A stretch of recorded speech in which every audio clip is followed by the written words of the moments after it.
Hi, everybody. It's Jessica from Magoosh, and today I am chatting with Carol Barash, who has taught at Princeton and at Michigan, at Rutgers. She's worked in admissions, and she's also the CEO of a pretty cool company called Story2, and they help students with their college admissions essays and with other types of writing. Thank you so much for joining us, Carol. Thank you, Jessica. I'm really happy to be here with Magoosh today. Wonderful. It would be great for us to hear a little bit about your background and your journey with writing.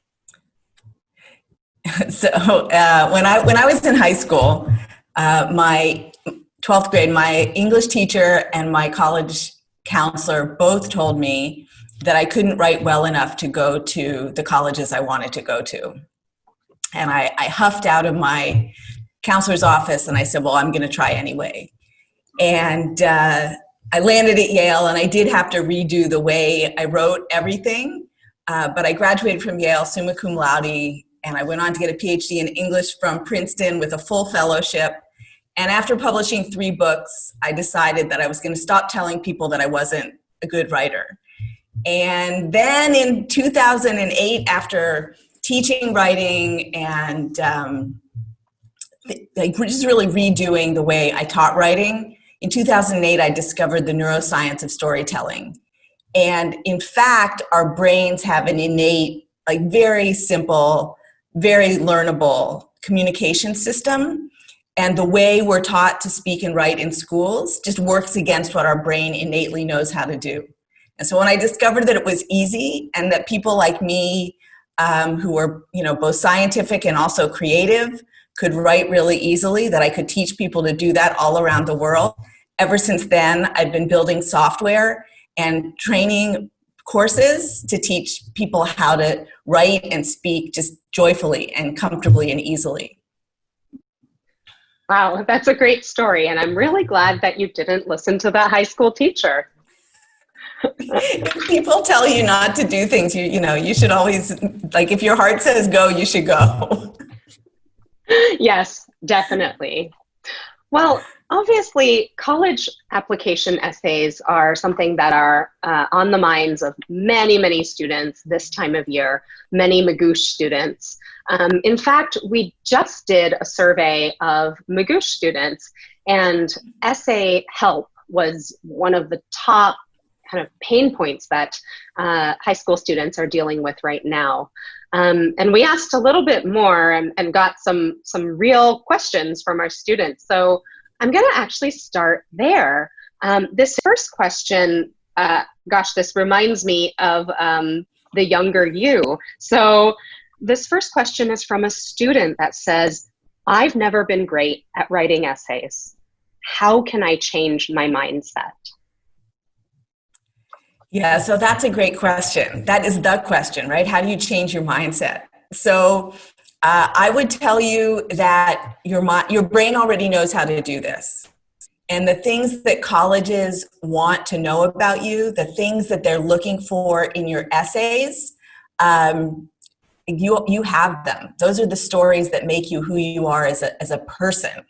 It's not your grades. It's not the superficial things that everybody looks kind of the same or the same standard, but the things that are really uniquely you. And every moment of your life is something that you can use to tell colleges who you are. It just starts with talking. Our software is based in telling your stories out loud, and then the software transcribes your story into writing, and then you work through it in a very systematic way. So it's much easier than you expect. I know that essays are nerve-wracking. We've helped more than 250,000 students complete their essays, and I know how anxiety-provoking it can be, especially with COVID, and lots of people don't have standardized tests, and some of their grades might be pass-fail, and they didn't have their regular activities. So being able to advocate for yourself in your essays is more important this year than ever.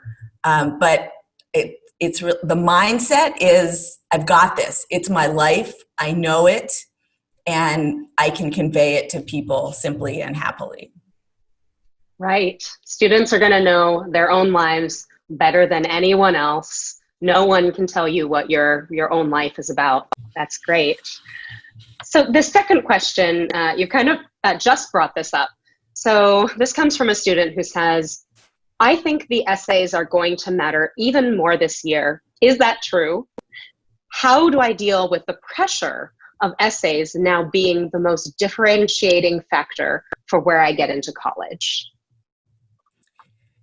Yeah, so I think you just have to do it. You know, Mandela Dixon, who's the CEO of Founder Gym, she always says the first step is to do it when you're afraid. And, you know, sometimes things are hard and scary and you just have to do them. And you do them, but you conquer them by doing them. And I think this is one of those things, right? Everybody's scared, and some people will not listen to that little voice over here that says, you can't. And, you know, sometimes you just have that voice to go away, because of course you can. Of course you can, and of course you will. Great. And for that first question, do we actually know that essays are going to matter more? I guess drawing on your experience as someone who's worked in admissions, how do we even think about this year? Like you said, many schools have gone pass-fail for grades. Lots of students are getting one shot or zero chances at taking the SAT or ACT. Well, we definitely know. I mean, colleges are telling us that the essays are more important this year than usual. You know, there's a group of, I think it was 200 deans of admissions from a wide range of colleges. And when they were asked, well, you know, what should we tell students? They said, well, so first of all, be honest. Be real about your circumstances. Tell us, you know, what your life is like now. Second of all, if you're able to, you know, second of all, take care of yourself. Like, just first of all, take care of yourself. And then if you're able to, help other people, because we're all in this like very challenging situation together. And there, you know, many aspects of it. I mean, right now there's the air in California, the fires. I mean, it's just a lot of hard things. And colleges never expected you to be perfect. They never expected you, you know, to be 40 years old when you're 18 years old. And so this is just, it's like just a more real version of what it always was. But colleges are saying, tell us what's real for you. Tell us, you know, ask for what you need, and we'll do our best to connect you with the services you need, if not at, you know, our college somewhere. I think there's this great collective sense of we owe it to our students, we owe it to our young people to help them get to college and get to adulthood. And really just a great collective sense of we're not going to fuss about things that aren't important. We're going to help each student get the best college outcomes they can, as much scholarship money as they can. You know, there's lots of things to worry about. The essays are important, but you can control them. You know, you can tell the story you want to tell and just make it work for you. Right. We are all in this together. And that's great to know that there is this collective sense of support and help from everyone. So this one comes from a student who says, I haven't been given much guidance so far in the college application process, and suddenly it's now September. How can I use the time that I have left to make the best impression, and where do I even start? So you have plenty of time, you know, you have plenty of time for any early action or early decision things that are, you know, even as early as October 15th, you have more than a month, and that's plenty of time. It really, you know, just organize the time, meet your interim deadlines, you can get this done. First step, organize it. And make sure you have a really good list of colleges that you know, like where you'll be a good fit, the type of learning, the type of support services, the type of community, what are different colleges doing for building online community, you know, because it's possible that in the fall of 2021, when you start college, that things will still be virtual. So I would really take that into account. So make your list, and then build a portfolio of stories that really reflect who you are as a person. I would say it's less like impressing, like you're pushing yourself on people, and more like reveal, like open up, let people know what's really, who you really are, like what they need to know to understand who you'll be at their college. And I think if you do that, that's your best shot at really getting a good set of college choices, is to reveal what makes you unique and what matters to you and how you make a difference in the lives of other people. And if you're not sure, you might take for granted your superpowers. I always tell the story about the kid who, he shows up and people get along, like he's a peacemaker. He doesn't know that he's the one who does that, because when he's there, it's always happening. And so ask your friends, like, when I show up, what can you count on me for? And then think about moments that reveal that and tell those stories. Who are you? Like, what do I need to know to want to know more about you? It's really about revealing, not about impressing, really about showing more of who you are instead of what do they want to hear. So let's talk about a little more about this year. COVID times, a very unsettling, uncertain time period for everybody. What would you say is the most important things that students need to focus on this year regarding essays? Well, so even before your essays, I would really do great work at school, in your schoolwork. Help other people do really well, because not everyone does equally well. Virtually not everyone has the same just resources to succeed in this virtual environment. So if you're doing okay, help other people do okay. So school still matters. And there's so many places, there's so many resources, other things you can learn, ways you can learn in addition to school. And I would just pick one thing that you're really curious about and pursue that just because. Just be in the habit of learning. That's the kind of people that colleges want, is, people who are curious. And, in the cafeteria, they're having a discussion about, some philosopher. And you sit down and you haven't read the philosopher, but then you go and read the philosopher later. I mean, I think that for a lot of students, they've had so much more free time that they've read more and they've thought more deeply about things. And I think that the way that you've approached things differently because of COVID, the way COVID has influenced you, even crazy gifts that you've gotten from COVID. My youngest daughter went to boarding school, and so she hadn't been home since she was 14. She was home for longer this spring than since she was in middle school. That's a huge gift. And you probably have gifts like that too. It might seem like somebody was a pain in the neck and crowded your house and whatever, but just think about those things in that way that's curious and playful, and see what you've learned. So I would really just focus on what you've learned about yourself and what you've learned about learning and what you're committed to, right?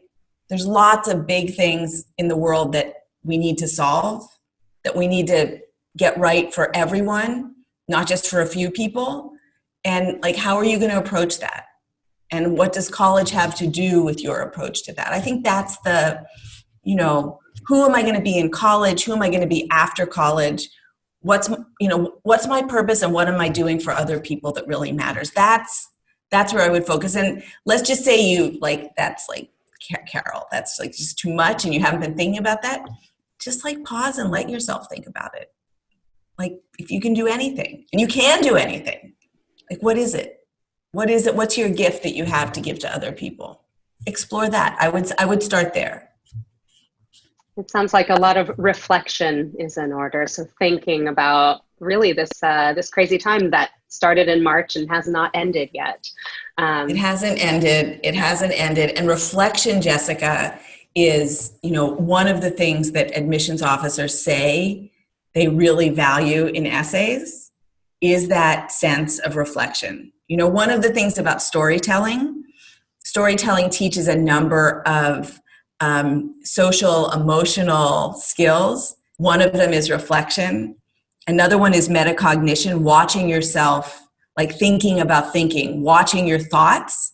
And so as you start to practice storytelling, you will become better at reflecting and choosing like how you want to say things and how you want to present yourself to other people.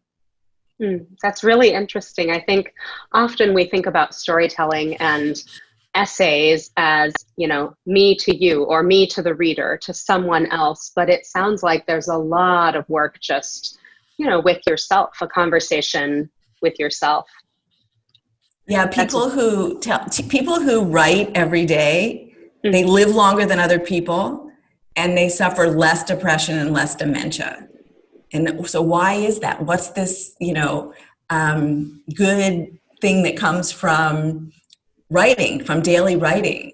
And scientists believe, neuroscientists believe that it's that watching yourself. It's like being a narrator of your own experience. You're not just out there doing, but that you're able to choose and you're able to, you know, just be more thoughtful about what you say, what you do, how you present yourself and what you do in the world. And I think that's really, you know, the things we teach at Story2 are skills that are very useful for college essays and all sorts of high-stake communications, like, you know, interviews and pitch decks and like all sorts of things that are like take your breath away. They're so scary. But also just everyday valuable communication. You know, talking to people. When you get to college, you have a fight with your roommate, right? They do something that hurt you. And you're just able to say in a calm, measured way, you know, when you do this, it affects me this way. And just work out a solution. And then if you can't work out a solution and you need to escalate it to other people, well, then you, again, calm equilibrium, you can say, when they do this to me, this happens. And it's not that you don't have emotions. You have a lot of emotions, but you're just giving someone the story of what happened so they can help you get a good solution. Yeah, really effective ways to problem solve, it sounds like, you know, through communication. Yes, So, Jessica. So I've heard that the Common App has added a COVID essay this year. Could you talk a little bit more about this? Why did they add this kind of extra additional space? Is it required? How should students be thinking about approaching this essay? So you don't have to answer the COVID essay. And if you don't have, you know, special circumstances, like there's an additional information essay in the Common App, which is where you explain, you know, something like, I did 9th and 10th grade in one high school and 11th and 12th grade in the second school, and so my GPA is confused, and like just factual, silly, and lots of students have them, and just that's for that. So the COVID essay, which was approved incredibly fast by all those, I think it's over 800 schools that use the Common App. They just came to this decision very quickly. And the way that question is stated, you know, has COVID affected you? Has it affected your family? Has it affected you financially? Has it affected you, your health? Has it affected your access to education? You know, and so really anything. And then it also talks about, you know, Black Lives Matter and just like all the things related. So for instance, I know a lot of Black students who, you know, just a lifetime of feeling stressed out about showing up Black and being discriminated against. It just exploded. And they started, like, feelings that were pressed down weren't pressed down anymore. And I think it's fine to talk about that in that essay.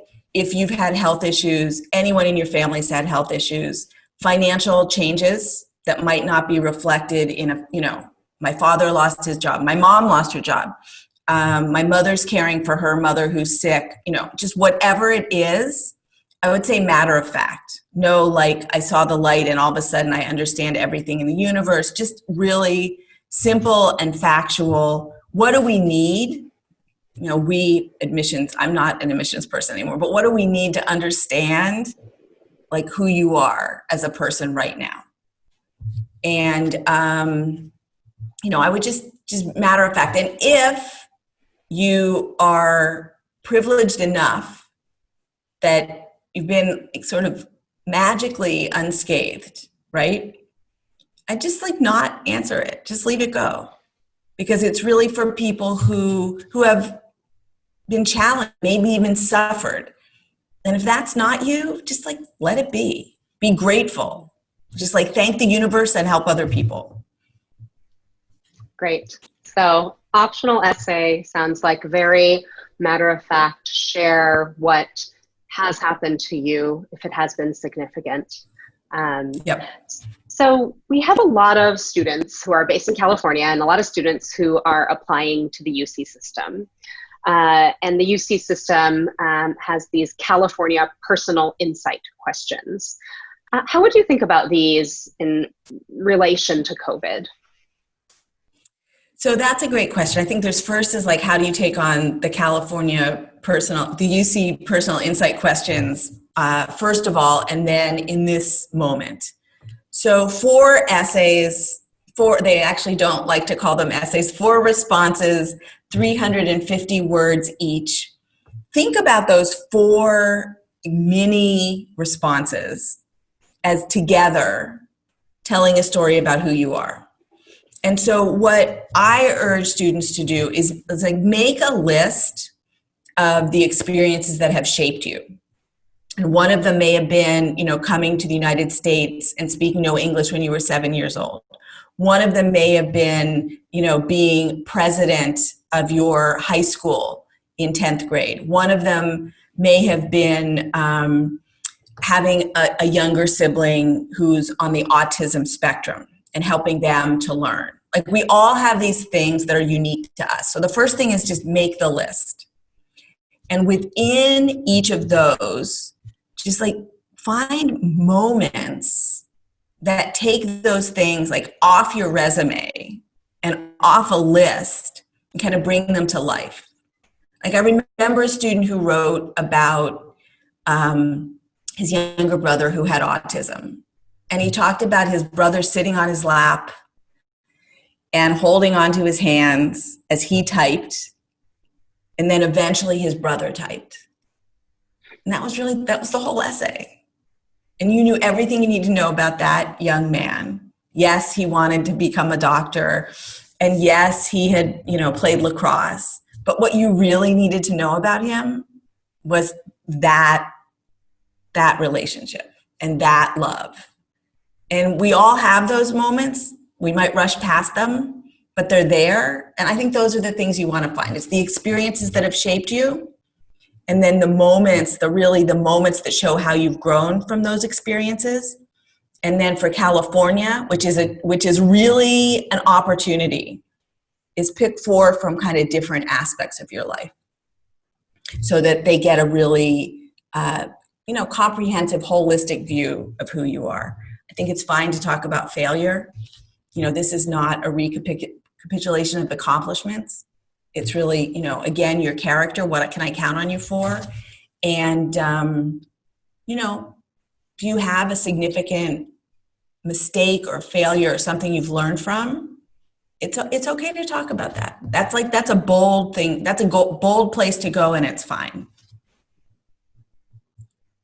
Great. I think just going back to something you said earlier about revealing, I mean, it seems like these personal insight questions are a chance to really do that and to leave that space, just giving someone else the opportunity to know you a little bit better.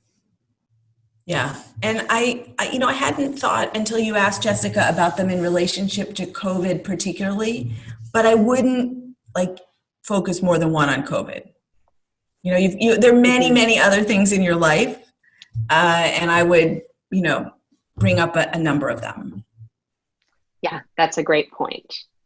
So Magoosh is a test prep company. We often hear from our students that the test score that they need is linked to a scholarship. So in Florida, the Bright Futures Scholarship is brought up a lot by our students in Florida. What is the relationship between essays and scholarships?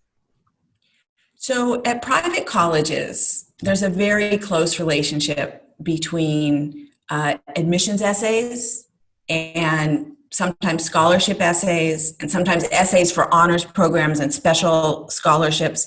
That the writing you do, like most students, because most students don't like to write and are afraid of writing, they resist essays. But essays are your best chance to like connect with the colleges on your list that you most want to go to, and just speak as yourself and to reveal who you are. And each of those essays, the admissions essays as well as the scholarship essays, and we have both on-demand and live online courses for personal statements, supplemental essays, and scholarship essays, and California personal insight questions, because each of them the nuances are a little different. But let's say that you want to advocate for a scholarship, advocate for yourself, and you don't have the numbers that you might have had if things were different this year. I think it is fine and good to write to someone, maybe the dean of admissions, maybe the dean of financial aid, and make a case for why you deserve the scholarship, why you need the scholarship. And it's not just about, I'm great, give me the money, but it's a good investment. Investing in me is a good for you, because I'm going to take my degree. I'm going to go out in the world and do good things, and I'm going to be associated with you when I do those good things. So where are you going? What's the good you're going to do with that money? What are the reasons I should believe in that future? So, you get 0% of what you don't ask for. And you won't get 100% of what you do ask for. But if you really need help, this is true of more than just financial aid, you should really learn how to ask for help. And if you need money to go someplace, you should ask. And if you feel you're really qualified to go there in a way that can't be demonstrated by, the traditional path, well, then you make a case with what you have. Like, we do this all the time, right? It's, and can I tell you a story? Yes, please. Yeah. So there was one of the first storytelling and college essay workshops we ever did was sponsored by the University of Rochester. And they did this simple admissions process, students, test scores, transcript, and a little essay. And they picked, I think, 16 students to be in it, and they picked a wait list of 4. And it's the first day of the class, and Charles and Jack are teaching the course, and Charles sends me a text message. There's a girl here who wasn't actually admitted into this course. And I said, well, is anyone there from the wait list? So there are 4 kids who were admitted who didn't show up. And the 4 kids who were on the wait list hadn't shown up. And this girl who didn't even get in, she showed up. And I said, absolutely, Charles, bet on her. She's gonna, blow the doors off everything. And she did. She'd go home, she'd work hard. She knew she had to prove something to herself and everybody else. And in the end, she didn't get into that silly little course, but she got into the University of Rochester with a full scholarship. Like, I always bet on the person who shows up and believes in themselves. I mean, that's, be that person. Be that person who's like, you can count on me. Good stuff happens on my watch. I'm going to work hard and I'm going to help other people. Be that person. That's fantastic. I love that story. So let's talk a little bit more about your company, Story2. Tell me a little bit more about the software. How does it work?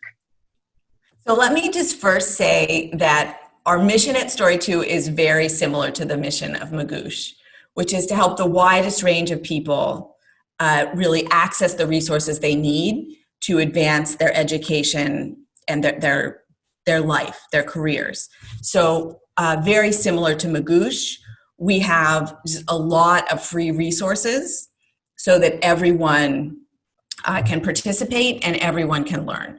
So we have the software is built on the science of storytelling. It's patented software based in a patented training method where you begin with stories from your life, you focus in on specific moments, you tell your story out loud as much as you want, the software transcribes it, then you build a map, you organize the essay, you have a draft from your spoken story, then you organize an essay. Magnet draws the reader in, pivot, something changes, glow leaves your reader, in this case the admissions reader, wanting to know more about you. So you've got that really tight 3-beat structure. Then you pull details from your spoken story in there. You add the rest, finish it. And then the fifth tool is called Focus Out. And that's where you do sentence by sentence editing to replace generalizations and things that happen in your head. Like, that was the day I realized that all people are equal. I'm like, okay, so what'd you do the next day? How'd you act on that realization? So replace generalizations with specifics. You replace internal thoughts with actions in the world with other people. And you replace emotions. I was sad, I was afraid, with things that are specific details of interactions with other people. So it's really going from, your thoughts about yourself to what you do in the world with other people. And the Focus Out highlights the phrases that take you away from storytelling, because storytelling activates a very just amazing web of brain activity, emotions, memories, and the desire to act. When you tell stories, you inspire yourself and you inspire other people. And through this process called mental mirroring, when you tell a story, everyone who hears it's going to attach their stories to your story. And you're connected. You're different, but you're the same. I think it's great for repairing the world. This, the way the brain enables us to connect with people who are different from us, just through storytelling. And it's much more complicated than criticism and interpretation, because it requires both, creative thinking, executive reasoning, and empathy. It draws on all these different parts of the brain. So storytelling is simple to do, but from the brain's point of view, very complex. And Focus Out, that editing tool, just underlines, highlights the places where you're back in your own mind and your generalizations, and invites you to to edit them and expand them with specifics. And that's it. So you've talked about the brain several times, kind of just in describing your company and the software and what it does. And you mentioned before that the software is based in neuroscience. So what does that actually mean? What parts of neuroscience is this for the writer, for the reader, for both? So that's you got it, Jessica. So first of all, when you tell a story, your memories, your emotions, and your desire to act, they're activated in your own brain. And the person who listens to your story or reads your story, the same set of activities happens in their brain. If you look at the functional MRIs of a storyteller and a story listener, they're the same. From the brain's point of view, if I'm telling a story or you're telling a story, it's the brain loves stories and it's a story. And that's at the simplest, that's that. But people have studied this in a lot of different ways. They've studied, storytelling and learning, because to be open to new things, you need to open up a space from what you already know. So storytelling is really helpful for learning. It's extremely helpful for language acquisition, language fluency, building confidence. One of the first studies controlled studies we did was with Yale University in Bridgeport Public Schools. And we discovered that when we taught students the Story2 Moments method, they almost immediately started having more speaking and writing confidence. But here's the thing that really woke me up, is they had more persistence. Like they stuck with hard things longer. Like there's a lot you can win as a person who wants to learn, as you know, in the world, just like all sorts of learning, not just book learning, from that metacognition that you get from storytelling, that looking at your own life like the narrator, you know, the narrator of your life, not just the character of your life. And so, and it's, you know, there's when we started, there were just a couple of books about this and a few articles, but now there's just really a lot of science. And I would say that lots of people, you know, yes, stories are really important and you need stories for this and, you know, for sales and for content marketing and, you know, for your dating app. I mean, all those things. Story2 teaches you how to tell stories. We exist to use a science-based method. What I mean science-based, like people who use Story2 software improve their speaking, their writing, they improve their college outcomes, they get more scholarships. I mean, part of that is persistence. They apply to more colleges, they apply for more scholarships because they can. Like it's like unlocking a toolkit. So the science is, we're really at the early stages of what we know about the human brain. It's, you know, it's the great frontier. If I were in college today, I would definitely study neuroscience. It's like I want a second PhD in neuroscience, but it's, you know, science is actually often like pretty simple.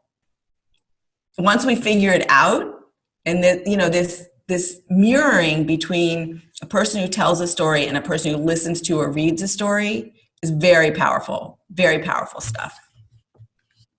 Absolutely. I love just thinking about how, you know, we as humans are all connected in this way. How amazing that someone who's telling the story and someone who's listening to a story, that their brains are activated in similar ways. And I love this anecdote about little kids developing persistence. That is amazing, just totally amazing.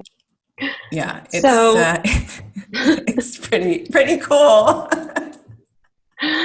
So in your time at Story2 and also in admissions, I'm sure you have come across just some very powerful stories and powerful essays. I'm wondering if you could share a few. What are students' stories that, you know, even 10, 20 years from now, you're still going to remember? I'll remember the student who, you know, I woke up and there was a vodka bottle next to my head, and I remembered that my father threw it at me.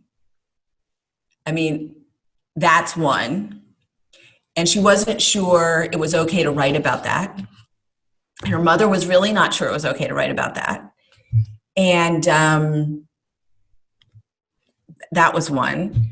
A young man who, from Joel Burt Miller, who's a medical student. And when he was a junior in high school, we did a big workshop at the Bronx High School of Science.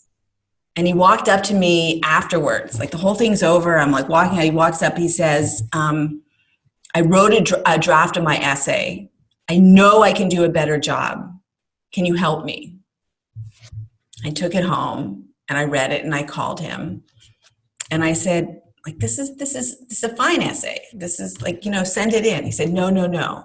There's this other story I need to tell about my brother and the night that my brother gave up gangs and how that influenced me and how that's made me committed to helping people, you know, from the Bronx where I come from. And he just really, he wanted it to be like music. You know, he wanted his commitment to young people to just, he didn't want a good enough essay. He really wanted it to show where he came from and where he was going. And I've known him, I don't know, it's at least a decade. And I've seen him go from, you know, a junior in high school to a medical student. He's going to be a doctor very soon. And he's just really always been committed to being the best version of himself he can be, and is honest as humanly possible. And that really, those students who, like, they really, really pushing. So he's great. There are many, many, many students.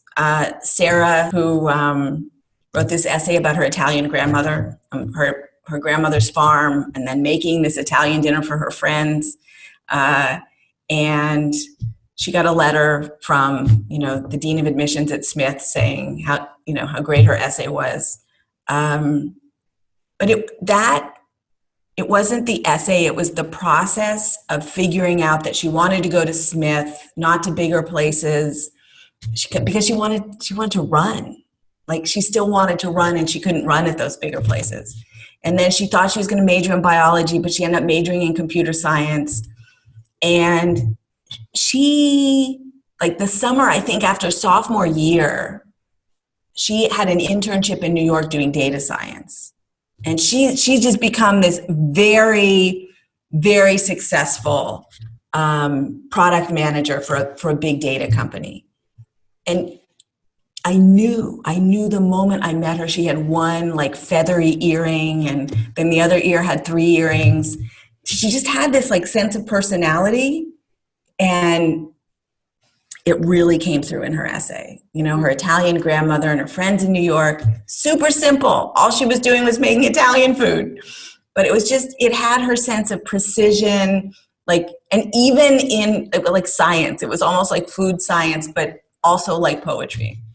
Yeah, I remember a lot of them. And the ones who live in New York, I call them up and I take them out to dinner because I love them so much. So wonderful. Well, Carol, it's been such a pleasure today.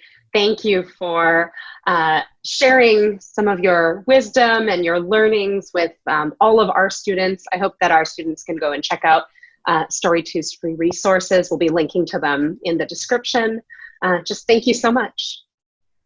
Thank you, Jessica. It's been really great getting to know you, and I look forward to helping Magoosh students to really express themselves in their essays and get to the best colleges they can with as much money as possible.